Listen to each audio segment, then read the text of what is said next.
Begin with a circle for the top of the head, and add a vertical line down the middle and a horizontal line across the center to serve as guides for the facial features.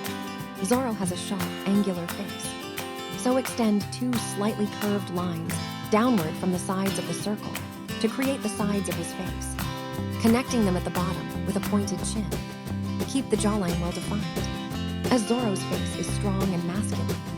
For the mouth, draw a thin, slightly curved line below the nose, with the corners subtly turned upward to create a calm but confident smirk.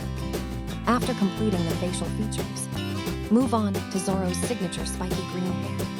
Next, draw Zoro's ears, positioning them between the eye and nose lines on each side of his face. Draw each hoop carefully, making them slightly curved and evenly spaced to follow the contour of the ear. Extend 2 lines downward from the jaw to form the neck.